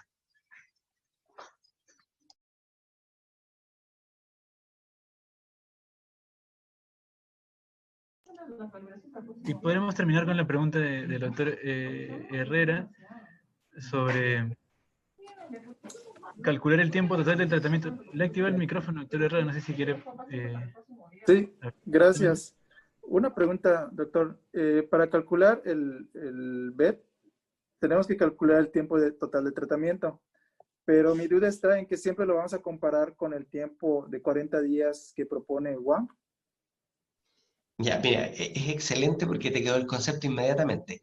La fórmula de la lineal cuadrática es para comparar un esquema con otro. No es para definir esto es bueno o es malo, sino que en este caso tú dices, a ver, yo voy a comparar mi esquema con el de Wang, y lo único que vas a hacer es simplemente no decir que el tuyo es peor en menos Gray, porque vas a restar un volumen de Gray por la repoblación tumoral. No es eso, es solamente para que tú tomes conciencia de decir, bueno, supongamos que Wang tiene la razón, pero mis resultados clínicos son estos, en mi centro, qué sé yo doy 50 Gray a la pelvis, doy esta braquiterapia, y yo tengo, por ejemplo, un 2% de complicaciones graves, un 2% de NTCP, y un TCP de el 70%. Tú tienes que construir tus curvas en tu centro con la idea de ir mejorando. O sea, de decir, no, yo quiero lograr más allá de un 70%, yo quiero alcanzar un óptimo. Ojalá que el 80-90% de las pacientes sobreviva, pero no a costa de toxicidad, no a costa del NTCP. Entonces ahí tú comienzas a decir, bueno, a lo mejor Wang tiene razón, ¿cómo optimizo lo mío? ¿Ya? Entonces, tú puedes tomar Wang, perfecto, pero también podrías decir, no, yo voy a tomar como estándar el 54. Y con ese 54, porque ya sabemos cuál es el alfa, sabemos que el alfa beta es 14, y eso está en la literatura, no es 10, y así podemos ir calculando todos los otros factores y decir, ya, en mi centro algo está pasando, porque tengo más toxicidad de la esperada, porque no tengo los resultados clínicos, y tienes que comenzar a buscar cuál es el problema. Y a lo mejor el problema son los implantes, o a lo mejor tienes implantes excelentes y el problema es la radioterapia externa, o no estás etapificando bien. Este es un problema donde toda la radioterapia, todos los elementos, la técnica, la radiobiología, etcétera, se conjugan. Y ahí uno tiene que intentar resolver este Tetris de la mejor forma. ¿Ya? Así que, en concreto, Wang es lo que está publicado, es evidencia, pero tú toma tu patrón de comparación e intenta construir tus curvas y mejorarlas. Ese es el mensaje. Vamos mejorando, pero tenemos que ir detectando también un problema, que nosotros a lo mejor no tenemos buenos seguimientos y no tenemos idea de nuestra toxicidad porque no la vemos. Entonces no sabemos, oye, sigamos aumentando la dosis, sigamos escalando, pero nunca estás viendo tus reactividades clínicas porque la está viendo el colega de coloproctología, por ejemplo. ¿Ya? De esa forma se construyen las curvas. Ok, muchas gracias. No, a ti. Creo que hay otra pregunta, está interesante, a mí me gusta el tema. Si están aburridos se pueden desconectar. Sí, de Víctor Pardo. ¿Cuánto tiempo está permitido posterior a finalizar la radioterapia externa, iniciar la braquiterapia, dado la repoblación tumoral, tiempo transcurrido y qué efectividad tendría un tratamiento muy prolongado? ¿Realmente todo podría resumirse al modelo lineal cuadrático como tal? Yo creo que siempre hay excepciones a la regla, pero piensen de esa forma. Pensemos, para construir 54 días es un muy buen límite. Eso es lo que hay que alcanzar. A veces uno dice, no, pero si es fácil. En mi centro, con todos los enclavamientos que tenemos, no todas las pacientes logran 54 días por la razón que sea. Dicho esto, uno dice, hay unos conceptos erróneos, a ver, para precisarlo.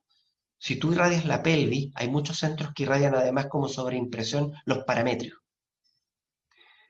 Y uno dice, yo no voy a partir el parametrio si no logro hacer una braquiterapia primero. Si tú tienes braquiterapia intersticial, ese es un error. Porque la braquiterapia intersticial, si no logras canalizar el útero, le vas a enterrar una aguja. Así que da lo mismo. El parametrio no juega un rol protagónico en esto. Hay muchos centros que irradian parámetros, pero si buscan en la literatura hay para todo. Lo importante es que no te pases de las 8 semanas con todo. Y tener siempre en mente que existe la respondedora tardía, ¿ya? Así que esa es la excepción a la regla. Pero el grueso, las dos desviaciones estándar, el 95% de la población, no debiera pasar uno de las 8 semanas de terapia. Por lo tanto, si tu radioterapia externa termina un día, tú tienes que calcular del día 1 de la radioterapia externa hasta las 8 semanas, y ese debiera ser tu último día de braquiterapia. Y debieras ajustarte con la dosis a ese límite. Eso sería el patrón de oro, el gold standard. Y después, cuando ya uno toma cierta expertise en la línea cuadrática, ahí ya uno comienza a jugar y comienza a entender otras cosas. Y uno ahí como que se le abre la ampolleta y dice, no todo es alta tasa, me gustaría tener también baja tasa. Porque a veces hay tumores de rápida replicación tumoral, que uno le da una fracción de alta tasa, y por one hit, oye, al final tienes una cavidad porque se murió todo y no logras dónde meter porque es una cavidad entre la vagina y el útero, y dice, ¿y dónde meto el dispositivo? No tengo dónde afirmarme. Eso pasa, entonces uno dice, uy, si le hubiera dado baja tasa, otra cosa hubiera sido. Entonces, el concepto también es, no todo se soluciona con alta tasa. También tiene mucho que ver con radiobiología. Sorpresa, ¿ya? No sé si respondo un poco la pregunta. Creo que hay otra por ahí, porque sale rojo acá. Y en aras del tiempo, vamos a ver las dos últimas preguntas también. Javier tiene la mano levantada. ¿Querías hablar, Javier? Sí, yo quería saber si hay tiempo para una pregunta más, pero con respecto a la fórmula. Dale.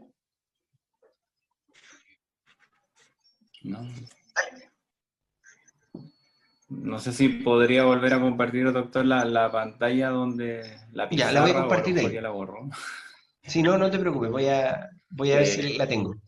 Pero voy a responder otra pregunta que está en el chat, que dice, de Juan Ya. Pari, en relación al alfabeta, dada la heterogeneidad de las distintas clonas de células tumorales, ¿cabe la posibilidad de valores diferentes dado el grado histológico o el tipo histológico? Y la respuesta es sí.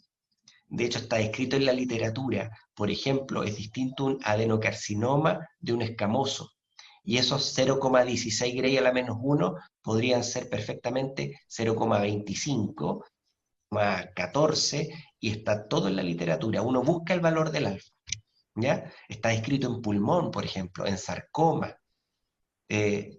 Tomen el tumor que quieran, busquen en la literatura y ahí está, ¿ya? Así que no piensen que el 0,16 es la receta de cocina, es probablemente el valor para el cervicutero de este estudio, pero no para todos los cervicuterinos también. Es solamente de la muestra del profesor Wang que hizo la medición. A lo mejor el cervicuterino en Latinoamérica se comporta no como 0,16 Gray a la -1, puede ser 0,22, por ejemplo, no lo sé. ¿Ya? No tenemos estudios locales. ¿Ya? Habría que hacer resonancia y eso cuesta. Ya, Javier me había hecho una pregunta que pusiera la fórmula. ¿Qué necesitas saber de la fórmula en específico? Porque a lo mejor te la puedo responder así nomás.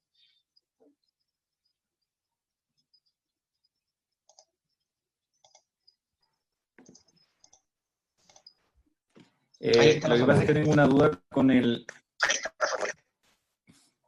con el tiempo, porque me confundo con el paper de Wang que habla de un TK de 19 días. Pero en la Sí, fórmula ocupamos 40, que fue lo que vimos en la presentación. sí, claro. Eso me confundo un poco, como cuál ocupar. Sí. Porque el T, ese T mayúscula que aparece ahí en el numerador, es el tiempo total de tratamiento de TK. Y ese TK es lo que me cuesta entender un poquito. Ya, no, yo te entiendo, es muy simple. La idea es que busquen el paper de Wang. Ahí sí. Que busquen el paper de Wang, se lo lean entero porque es sencillo. Uno después va, digamos, al valor, cuál es el valor alfa, cuál es el alfa beta que ellos determinaron, etcétera. Pero en relación ellos hablan de efectivamente 19 días, pero 19 días de tratamiento. Eso llevado a la práctica son 4 semanas, ¿ya? Y por otro lado hay que sumar las braquiterapias, que generan unos días más. Así que no es tan 19 días que uno dice, 19 días es tan poquito. No es así. Si quieres después lo revisamos, pero es un detalle menor del paper, ¿ya? Y lo importante, que en la fórmula aparece el T nomás arriba, al final. Pero ese T es una resta del tiempo protractado, el que ustedes quieren ver, con el que ustedes quieren compararse. Por ejemplo, 54 versus 40 días. No, esta paciente tiene 65, pero yo le quiero comparar con 54 días, que sería mi estándar. Entonces, 60 y tantos días menos 54. Entonces ahí ustedes ven el factor exacto para esa paciente, ¿ya? La lineal cuadrática es para pacientes individuales, para comparación de esquemas, y las fórmulas del TCP y NTCP son mucho más complejas. Esas las desarrollan en física médica y es para medir poblaciones, toxicidad y rendimientos de sus tratamientos, ¿ya? Esas son más bien poblacionales. Entonces la idea es alimentar las curvas de TCP y NTCP con los datos clínicos que uno obtiene con lineales cuadráticas individuales. Y así se entrelaza la radiobiología. Bien, no sé si hay más preguntas o lo dejamos hasta aquí y nos encontramos en unas semanas más en otro coloquio hablando de algún tema. Yo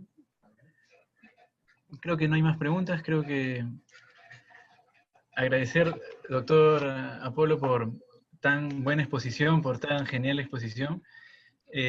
Los conceptos han estado bastante claros, bastante fáciles de entender y bastante digeribles. Muchísimas fórmulas, pero es súper importante y tener en cuenta todos esos conceptos son más importantes aún para que el tratamiento realmente sea adecuado. Entonces, una vez más, agradecer a todos también por su participación, por estar presentes, y esperemos que puedan seguir acompañándonos en las siguientes sesiones. Y para la próxima sesión vamos a tomar un examen de radiobiología. No, mentira. Pero agradecerles por todo una vez más y nos vemos en el siguiente coloquio de braquiterapia. Bueno, gracias a todos. Nos vemos en 2 semanas más para otra charla en los coloquios. Y si alguien tiene alguna duda, porque me imagino que hay miles con la fórmula, se pueden quedar y yo me quedo acá y hacemos algo más pequeño, más íntimo, como quieran. Gracias a todos.